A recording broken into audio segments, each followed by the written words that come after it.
झाले ओके. पुन्हा आज स्थायी समितीची बैठक होती, अर्थसंकल्पीय नियोजनाच्या अनुषंगाने बैठक झाली. काय आहे, काय दुरुस्त सांगितलं आणि किती अर्थसंकल्प होतोय? आज महापालिकेच्या नियमानुसार मान्य आयुक्त हे स्थायी समितीसमोर अर्थसंकल्प सादर करत असतात. त्याप्रमाणे त्यांनी तो नियमाप्रमाणे सादर केला.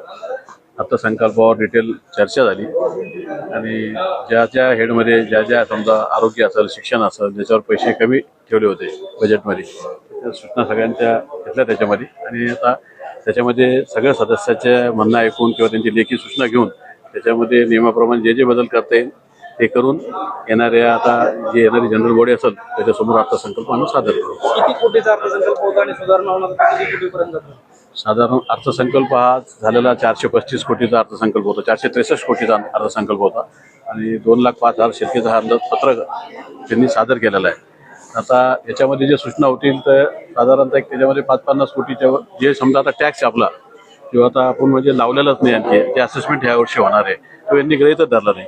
जसं थर्ड पेजची आपली MIDC आहे, MIDC थर्ड पेजला फक्त 1-2 कंपन्यावर लागलेला आहे, तर जवळपास 50-60 कंपन्या सुरू आलेल्या आहे. त्याचप्रमाणे बऱ्याच ठिकाणी रेसिडेन्शियलचं कमर्शियलमध्ये हे केलेलं लोकांनी करून घेतलेलं आहे. त्याप्रमाणे आपल्या टाऊन हॉलचा समजा आपला तिथला एक वाद आहे.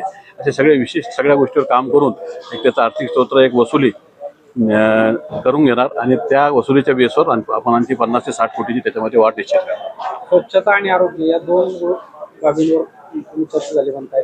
कितीचं नियोजन केलं गेलं या दोन बाबींसाठी आणि किती वाढीव नियोजन केलं? स्वच्छतासाठी सध्या यावेळेस ठेवले होते 34 कोटी रुपये, परंतु आम्ही त्याच्यामध्ये साधारणतः एक 10 कोटीची वाढ त्याच्यामध्ये आवश्यक आहे.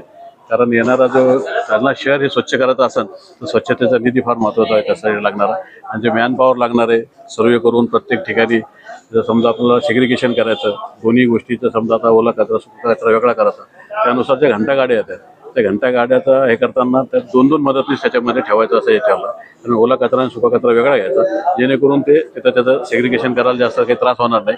आणि अशा पद्धतीने जालना शहरात जे समजा जेवढी घंटा गाडीची वाढ करता येईल स्वच्छतेचा अवेअरनेस नागरिकांमध्ये कारण याचा आम्ही नागरिकांना सुद्धा या ठिकाणी विनंती करतो की त्यांनी सुद्धा स्वच्छतेमध्ये सहभाग घ्यावा. आणि दर आठवड्याला तर आम्ही जर स्वच्छतेसह पूर्ण मोहीम राबवत लागलो त्याप्रमाणे नागरिकांना सुद्धा याच्यामध्ये सहभाग घेऊन वेळोवेळी घंटा गाडीमध्ये सुद्धा सुका कचरा गाडी सुका कचरा टाकावा, खाण्यात टाकावा, ओला कचरा ओल्या गाडीत टाकावा. पण यासाठी आता कमीत कमी साधारण महिनाभर त्याला विषय हे लागत कारण निविदा प्रक्रिया आता मागितलेली निविदा पूर्ण झाल्यानंतर अशा पद्धतीने जालना शहरामध्ये कचऱ्याचा आपण उचलणार. आरोग्य आणि पाणी पुरवठ्यासाठी काय नियोजन केलं गेलं?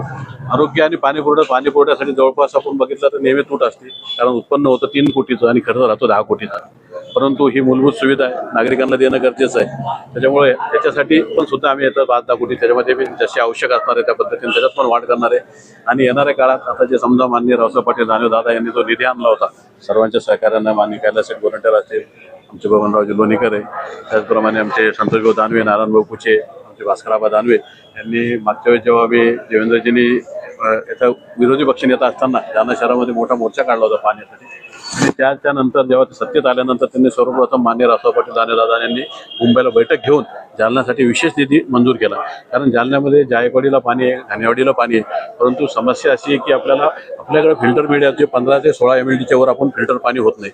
त्याच्यामुळे आपल्याला जालना शहराला पाणी द्यायला आपली 60 MLDची आपल्याला गरज आहे. परंतु ते न केल्यामुळे आपल्याला आज आपण 7 दिवसाला पाणी देतो. पण येणाऱ्या काळामध्ये आपलं एक तर लाईट बिल वाचणार आहे, सोलारचं काम जवळपास पूर्णत्वाकडे आलेलं आहे, तर 2 कोटी रुपयाची बचत आपली त्याच्यामध्ये सुद्धा होणार आहे आपल्याला. म्हणजे जवळपास 20-25 कोटीची आपल्याला वार्षिक बचत त्याच्यात होणार आहे. आणि अशामुळे त्या पद्धतीनं येणाऱ्या 6 महिन्यात ते सगळे काम पूर्ण झाले की निश्चित नागरिकांना 1 दिवस आड पाणी आपण जालना नगर महापालिकेतर्फे देणार आहोत. आरोग्यासाठी काय तरतूद? आरोग्यासाठी पण ज्या पद्धतीने समजा आरोग्याचं आहे तसं तर केंद्राची पण भरपूर योजना महापालिकेला लागू आहे, भरपूर निधी येतो, राज्य शासनाचा निधी आहे. त्याचप्रमाणे आता ज्या सूचना येतील आता शिक्षण आणि आरोग्याला त्या मानाने पैसे कमी ठेवले होते त्यांच्याकडे तर त्याच्यामध्ये आता नियमाप्रमाणे किती वाढ करता येईल आणि आवश्यकता किती या सगळ्या गोष्टीचा अभ्यास करून त्याच्यामध्ये सुद्धा एक 5-25 कोटीची वाढ आम्ही त्यात करणार. शेवटचा प्रश्न आज या ठिकाणी कशासाठी करणार आहे? सगळ्यात जास्त तरतूद ही आमची मेन आमचा भर आहे शिक्षण, आरोग्य आणि पाणी पुरवठा त्या मूलभूत सुविधा आहे त्या मिळाल्या पाहिजे. कारण बाकीचे रस्ते रोड नाले तर ह्या होत राहतात निरंतर प्रक्रिया आहे. आणि याच्यासाठी शासन पण वेगवेगळे हेडमधून DPCच्या माध्यमातून असेल किंवा महाराष्ट्र शासनाच्या याच्यातून असेल आपल्याला निधी प्राप्त होत असतो. त्यामुळे ह्या ज्या बाकीच्या गोष्टी इथल्या आपल्या शिक्षण, आरोग्य, शिक्षणाला पण महत्त्व कारण आपले आता माननीय आयुक्त आल्यापासून यांनी पण साधा म्हणजे शिक्षणाला याला सेमी इंग्लिशला प्रत्येक शाळेत परवानगी दिलेली आहे. त्याच्यामुळं ते स्लम एरिया असेल, गोरगरीब विद्यार्थी असतात यांच्यासाठी एक चांगल्या पद्धतीचं शिक्षण तिथं आपण देणार आहोत. कारण माननीय आयुक्त मॅडमनं बघितली होती आपली मुक्तेश्वरची शाळा, त्यांनी सांगितलं ह्या धर्तीवर आपल्या सगळ्या शाळा आता तयार करायच्या आणि त्या पद्धतीने त्यांनी सूचना सुद्धा केल्या आणि येणाऱ्या काळामध्ये शिक्षणात सुद्धा चांगलं महत्त्व जालना शहरामध्ये गोरगरिबीच्या शिक्षणाकडे लक्ष देणार आहोत. शेवटचा प्रश्न आज या ठिकाणी काही वाहनांचं लोकार्पण देखील करण्यात आलं. किती कोटींची वाहनं खरेदी केलेली आहेत आणि कशा प्रकारचा वापर करून कोणती वाहने आहेत? आता 2 जे वाहने आलेले हे तर आपल्याला डायरेक्ट म्हणजे संस्था आहे ती त्यांनी दिलेले आणि 3 आपल्याला राज्य शासनाच्या निधीमधून प्राप्त झालेले आहे. त्याचं आता हे अगोदर आलेलं त्याच्यामुळे मला त्याच्याबद्दल म्हणजे त्याची अमाऊंट माहिती नाही मला, पण 3 गाड्या आपल्याला त्या मोठ्या सुद्धा आलेल्या आहे आपल्याला त्यासाठी. त्याचा उपयोग कशासाठी केला जाणार आहे? त्याचा उद्योग शहरातील कचरा उचलण्यासाठी. धन्यवाद. थँक्यू.